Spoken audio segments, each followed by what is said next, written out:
안규백 국방부 장관이 서울 아덱스 2025 현장을 연이틀 방문해 K방산 기업과 기술력을 점검했습니다. 이 자리에서 안 장관은 국방력이 우리 경제의 원동력이라며 서울 아덱스 2025가 방산 비즈니스에 새로운 기회를 여는 역사적인 이정표가 될 것이라 말했습니다. 세계적으로 K방산의 위상이 높아진 가운데 서울 아덱스 2025 비즈니스 데이의 열기가 뜨겁습니다. 아덱스 현장에서 최첨단 K방산 기술력에 더해 안보협력 파트너라는 새로운 브랜드 가치를 전하기 위해 노력하고 있는 국내 방산 기업들의 목소리를 들었습니다. 진영승 합참의장이 안전하고 성공적인 2025 에이펙 정상회의 개최를 위한 우리 군의 지원 현장을 찾아 준비 태세를 최종 점검했습니다.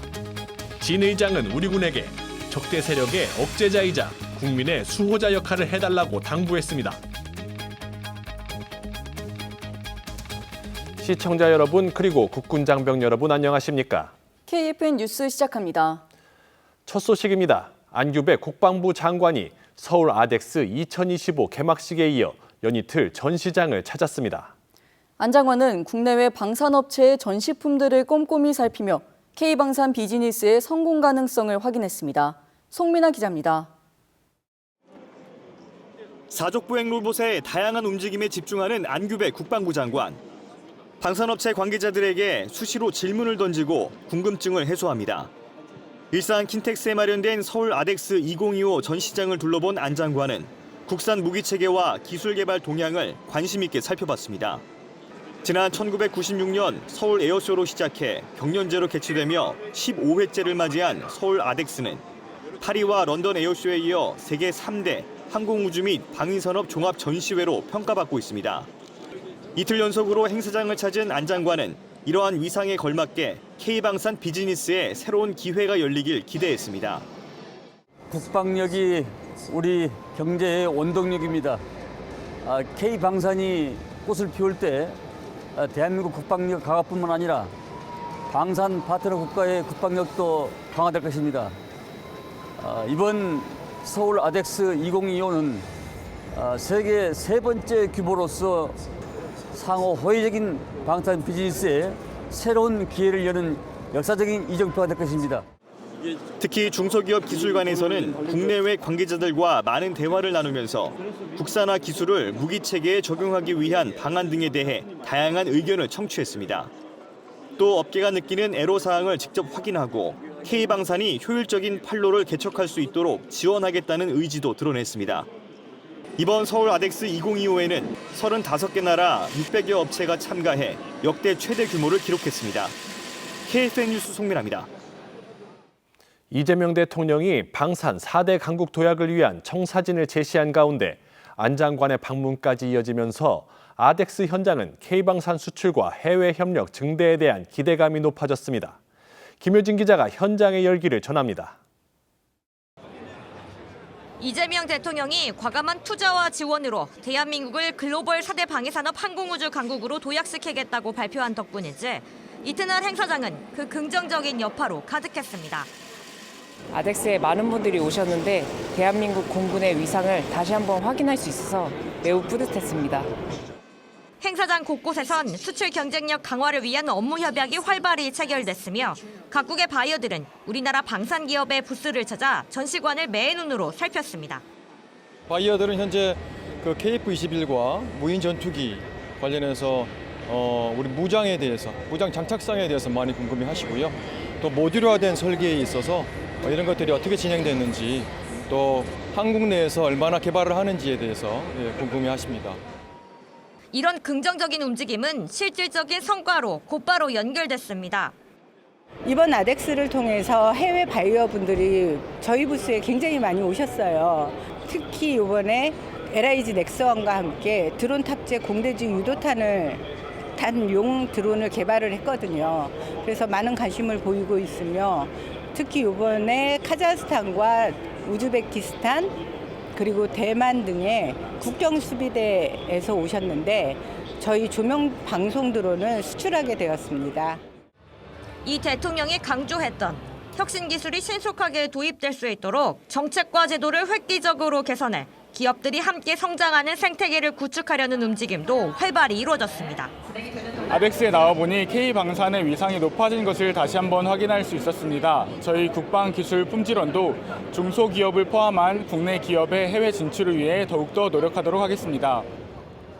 남은 3일 동안 우리 군과 방산업체는 단순한 제품 홍보가 아닌 안보협력 파트너라는 새로운 브랜드 가치 제시에 박차를 가할 예정입니다. KFN 뉴스 김유진입니다. 이두희 국방부 차관은 21일 파야드 빈 하메드 알 루아일리 사우디 총참모장과 제4차 한사우디 국방협력위원회를 개최하고 양국 국방 방산협력 발전 방안과 지역 안보 정세에 대해 논의했습니다. 이번 양국 국방협력위원회는 지난 2023년 사우디 리야드에서 개최된 데 이어 2년 만으로 이 차관은 양국이 미래지향적 전략 동반자면서 사우디 비전 2030의 중점 협력국이라는 점을 높이 평가했습니다.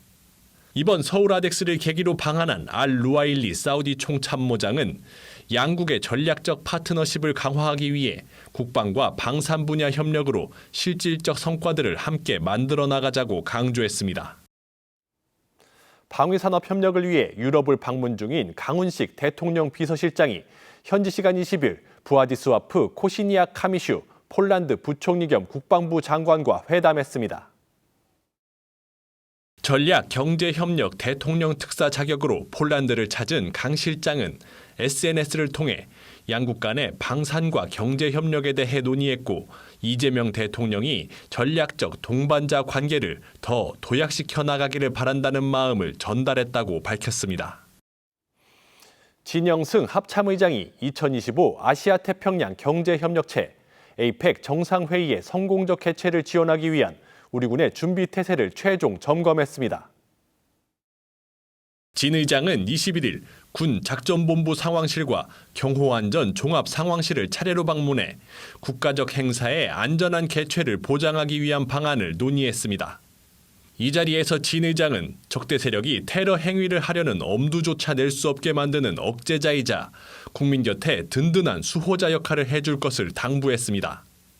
앞서 진 의장은 P-8 포세이돈 해상 초계기에 탑승해 동해 작전지역 상공을 직접 정찰하고 포항지역 해병부대의 해안 감시 경계작전 현장을 점검했습니다.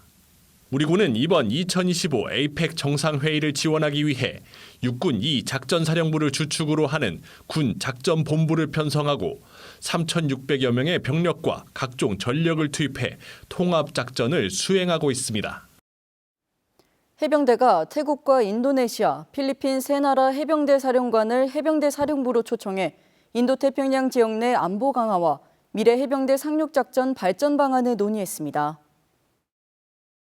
주일석 해병대 사령관은 6.25 전쟁 당시 대한민국을 지키기 위해 함께 싸운 세 나라의 깊은 감사를 전한다며 지속적인 다자 협력을 통해 지역 내 평화를 유지하고 미래 해병대 전력 발전을 이루길 기대한다고 말했습니다. 각국 사령관은 환담에서 인태 지역의 안보 강화를 위한 군사 외교 협력 확대의 필요성에 대한 인식을 공유했습니다. 또 미래 해병대 작전 개념 구현을 위한 유무인 복합 전투 체계 발전 방향, 방산 협력 방안 등에 대한 의견을 나눴습니다. 육군과 해군, 공군의 합동성은 미래 전장 환경에서 그 중요도가 더욱 커질 텐데요. 타군의 역할과 임무를 이해하고 합동성을 키우기 위한 노력이 사관학교에서도 이어지고 있습니다. 육군 사관학교의 생도 상호 교환학기 현장에 백재훈 기자가 다녀왔습니다. 육군사관학교의 일반학 수업 현장. 쑥색 근무복 사이로 푸른색 근무복을 입은 한 사관 생도가 보입니다. 육군사관학교에서 진행하고 있는 생도 상호 교환학기의 현장입니다. 합동성에 대한 중요도가 날로 커지고 있는 지금 서로를 이해하고 소통을 강화하고자 사관학교 상호 학점 교류 활동이 진행되고 있습니다. 합동성 강화를 위해 육해공 사관학교는 내년 2학기에 3학년 생도를 대상으로 교환학기를 진행하고 있습니다. 그래서 우리 군을 이끌어 나갈 그런 사관생도들이 자기의 소속군을 초월해서 더 다양한 경험이나 인간관계를 체득하는 것이 중요하다고 생각을 했습니다. 조금 대내외적인 그런 안보 환경에 대해서 많이 배우고 있습니다. 교환학기 수업은 지난 2022년부터 이어져 오고 있으며 올해 육군사관학교에서는 해사와 공사 생도가 각각 한 명씩 육군에 대해 알아가며 미래를 꿈꾸고 있습니다. 육군의 작전 환경과 문화에 대해 많이 알게 된 것 같습니다.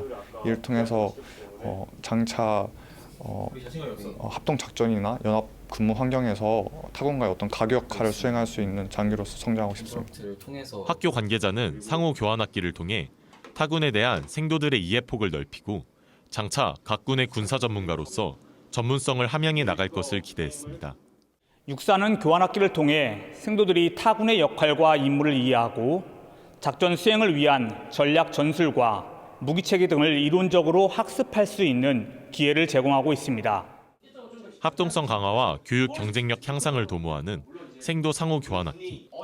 장차 우리 군의 미래로 나아갈 사관생도들이 장교로 거듭나는 준비 단계부터 소중한 자양분을 쌓아나가고 있습니다. KFN 뉴스 백재용입니다. 인공지능 시대를 맞아 군의 리더십도 변화하고 있습니다. 이와 관련해 육군교육사령부가 전통적인 가치와 첨단 기술이 공존하는 새로운 리더십 방향을 모색하기 위해 육군 리더십 컨퍼런스를 열었습니다. 안재윤 기자의 보도입니다. 정부 세종 컨벤션 센터에 육군의 리더십 관련 전문가들이 한자리에 모였습니다. 육군교육사령부가 주관한 2025년 육군 리더십 컨퍼런스는 리더십 넥서스를 주제로 정책부서와 리더십 자문위원, 각군 리더십 센터, 학군단 후보생, 외부기관 전문가 등이 함께했습니다. 김봉수 육군교육사령관은 AI가 가져온 변화 속 리더십의 중요성을 강조했습니다. AI 시대의 리더는 인간 중심의 통찰력, 데이터 기반의 판단력, 그리고 협력과 학습을 이끄는 통합적 사고력을 갖춰야 합니다. 첫 발표를 맡은 조벽 고려대학교 석좌 교수는 AI 시대 회복탄력적 인성을 주제로 육군의 핵심 가치를 기반으로 한 회복탄력적 인성 리더십의 실천 방안을 제시했습니다. 육군의 미래 발전상의 핵심은 AI인 만큼 AI 시대에 맞는 리더십의 방향에 대해 깊이 논의했습니다. AI 기술이 리더십에 접목됐을 때는 리더의 윤리적 관점이 굉장히 중요합니다. 특히 인간의 생명을 다루는 육군 그리고 군의 경우에는 이러한 윤리적 리더십, 다른 말로 윤리적 넥서스적인 측면에서의 접근이 매우 중요하다고 생각하고 이어 김주호 카이스트 교수는 AI와 인간의 상호작용을 통한 새로운 리더십 모델을 제안하며 구성원이 데이터 이력과 조직 차원의 AI 체계 정비가 필수적이라고 말했습니다. 컨퍼런스에는 교육사령부가 마련한 다양한 체험 프로그램들이 준비돼 리더십에 대한 각종 정보와 성과를 공유할 수 있었습니다. 리더십의 일선에 있는 교관과 사관 후보생들은 리더십 진단과 1대1 코칭 체험, 리더십 프로그램 등을 체험해보며 리더십 교육의 현주소를 살펴봤습니다. AI와 인간이 협력하는 시대, 육군의 리더십도 새로운 전환점을 맞고 있습니다. KFN 뉴스 안전입니다. 해군교육사령부가 해군병 717기 수료식을 갖고 544명의 해군병을 배출했습니다. 해양강국 대한민국의 바다를 수호할 정예 해군병이 탄생하는 순간이었습니다. 이태검 기자입니다. 정복을 입은 해군병들이 군악대 연주에 맞춰 위풍당당하게 행진합니다. 한 달 만에 만난 가족들에게 정모를 수여받고 포옹을 나누자 절로 눈시울이 붉어집니다.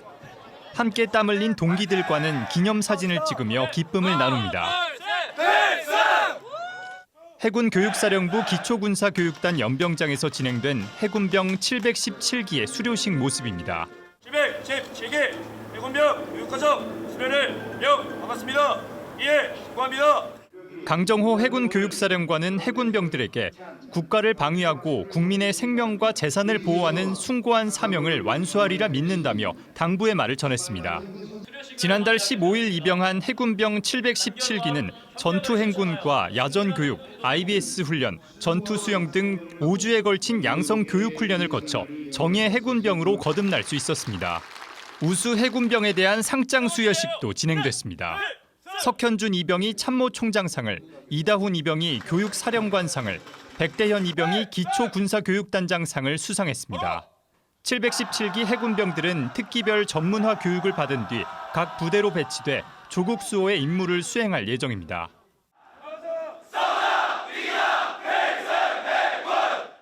KFN 뉴스 이태검입니다. 미국과 중국의 계속되는 갈등 속 관세에 이어 뜨거운 감자로 대두되고 있는 것이 있습니다. 바로 히토류인데요. 양국의 히토류를 둘러싼 갈등은 사실 처음이 아닙니다. 그렇다면 미국과 중국의 히토류를 둘러싼 전쟁은 언제부터 그리고 왜 시작됐는지 자세한 뉴스바바에서 전해드리겠습니다. 점점 거세지는 미중 간의 무역 갈등, 그중에서도 뜨거운 감자로 대두되고 있는 것이 바로 히토류입니다. 히토류를 둘러싼 미중 간의 분쟁, 이번이 처음은 아니라고 하는데요. 올해 초 트럼프 행정부가 들어선 이후 미국 제조 부흥을 명분으로 중국산 첨단 제품에 고율의 관세를 부과했습니다. 그로부터 한 달 뒤 중국은 사마륨, 디스프로슘, 터뷴 등 7개 히토류의 수출 허가제를 도입하며 맞대응에 나섰습니다. 그러자 트럼프 대통령은 10월 10일 중국산 제품에 최대 100% 추가 관세를 부과하겠다고 발표했고요. 중국은 곧바로 리튬이온 배터리와 인조 다이아몬드 수출 통제를 예고했습니다. 이처럼 미국과 중국이 히토류를 두고 예민하게 대치하는 것은 첨단 산업은 물론 무기 체계에 없어서는 안 될 핵심 요소이기 때문인데요. 히토류는 종류에 따라 일반 소재에 첨가를 하면 전자기적, 자성, 광학적 성능이 폭발적으로 높아집니다. 그래서 전투기나 미사일, 함정과 같은 첨단 기술을 구현하는 데 없어서는 안 될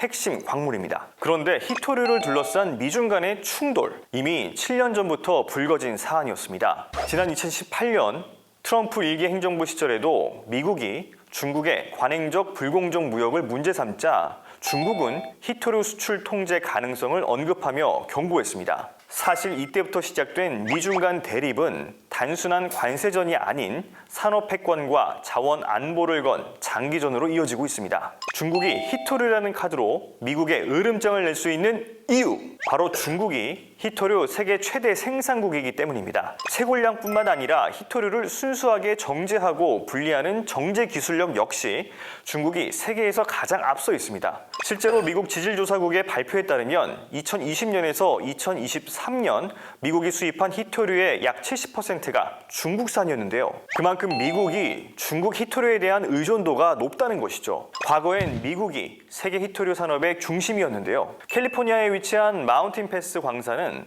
1960년대부터 1980년대까지 세계 생산량의 70% 이상을 담당했을 정도입니다. 게다가 미국은 히토류를 군사 기술에 접목한 선두 국가이기도 했습니다. 1960년대 미 공군의 한 연구소에서 히토류 원소 사마륨을 활용해 사마륨 코발트 연구 자석을 개발했는데요. 이 자석은 고온에서도 강한 자성을 유지할 수 있어서 항공기 레이더와 미사일 유도 장치의 성능 향상에 큰 역할을 했습니다. 또한 히토류는 전투기 엔진 합금, 레이저 유도폭탄 표적 지시기, 스텔스 레이더 송수신 모듈 등 당시 최첨단 무기 체계의 핵심 재료로 활용됐습니다. 그러나 1990년대 들어 환경 규제 강화와 채산성 악화, 그리고 저가 중국산 히토류의 급증으로 인해 미국의 생산 기반은 빠르게 붕괴됐는데요. 그 틈을 중국이 파고들었습니다. 2000년대 들어 중국은 히토류 시장의 독보적인 점유율을 차지했고 미국은 중국산 히토류에 의존하는 처지가 됐습니다. 미중 간의 히토류 갈등은 미국에게 자원 안보의 경고 등으로 다가왔습니다. 그래서 미국은 히토류를 단순한 산업 소재가 아니라 에너지 안보와 같은 급의 전략 자원으로 관리하고 있습니다. 최근 미 국방부는 미국의 히토류 광산 개발사인 MP 머티리얼즈 지분의 15%를 인수했고 정부 차원에서는 히토류 비축 프로그램을 재가동했습니다. 다시 미국의 히토류 확보에 적극적으로 나서는 이유는 명확합니다. 히토류를 놓치는 순간 안보가 흔들리기 때문입니다. 안보는 단순히 무기체계를 갖추는 것에 그치지 않습니다. 무기체계를 구현할 수 있도록 기반이 되는 자원, 이를 확보하는 것 역시 자국의 안보를 지키는 한 축입니다. 이어서 오늘의 국방단신 전해드립니다. 공군이 서울 그랜드워크힐 호텔에서 서울국제항공우주 및 방위산업전시회 아덱스 2025와 연계해 2025 국제항공우주 심포지엄을 개최했습니다. 글로벌 전략 경쟁 시대, 항공우주력 발전 방향과 K방산의 미래를 주제로 열린 이번 행사는 2개의 세션으로 나눠 진행됐으며 국제 안보 환경의 변화와 항공우주력 발전 방향 등을 구체적으로 논의했습니다. 행사엔 손성락 공군 참모총장을 비롯해 모리타 다케이로 일본 항공망료장과 항공우주 분야 관계자 500여 명이 참석했습니다. 방위사업청이 소피텔 엠베서더 서울호텔에서 2025 군용항공기 가망 인증 국제 콘퍼런스를 개최했습니다. 올해로 8회를 맞이한 이번 행사에는 해외 협력국 관계자와 항공업계 전문가 400여 명이 참석해 가망인증 국제협력 발전 방향과 가망인증 시스템의 구축 방향에 대해 논의했습니다. 특히 이번 컨퍼런스에선 한 말레이시아 군용 항공기 가망인증 상호 인정이 체결됐는데 이는 미국, 스페인 등에 이어 8번째로 아시아 국가와는 최초입니다.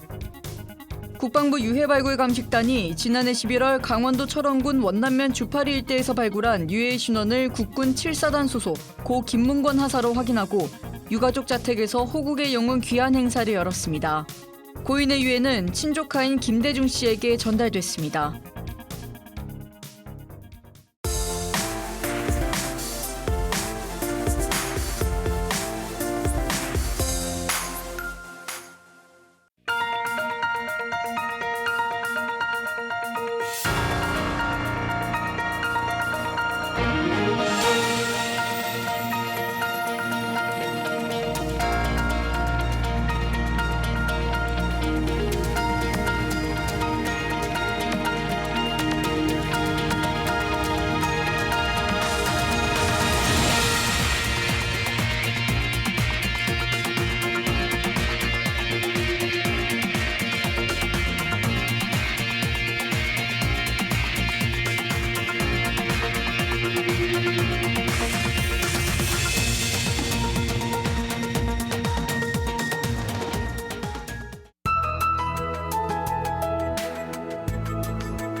기상정보입니다. 이틀째 초겨울 추위가 이어지면서 오늘 아침은 어제보다 더 추운 날씨가 이어지고 있습니다. 서울 기온이 올가을 들어 최저를 기록했고 경기 북부 지역에서는 첫 영하권 추위가 나타난 곳이 있습니다. 자세한 날씨 알아보겠습니다. 내일 예보입니다. 대륙 고기압의 영향으로 한기가 지속적으로 유입되어 내일도 찬바람이 불며 평년보다 낮은 기온이 나타나겠습니다. 건강에 각별히 신경 써주시길 바랍니다. 동해안 지역으로는 계속해서 동풍의 영향을 받으면서 비가 내리겠으며 기온이 낮은 강원 북부 산악으로는 비가 눈으로 바뀌어 내릴 것으로 예상됩니다. 내일 아침 최저 기온은 서울 6도, 철원은 4도가 예상되며 한낮 최고 기온은 서울 18도, 부산은 19도가 예상됩니다. 주간 기상 전망입니다. 주 후반부터 잠시 평년 기온을 회복하지겠지만 다음 주 또다시 내륙 기온이 5도 안팎으로 내려가면서 추위가 기승을 부릴 전망입니다. 호흡기 건강관리에 유의하시기 바랍니다. 이상 공군 기상단 제공 기상정보였습니다. 이것으로 KFN 뉴스를 마칩니다. 시청해주신 여러분 고맙습니다.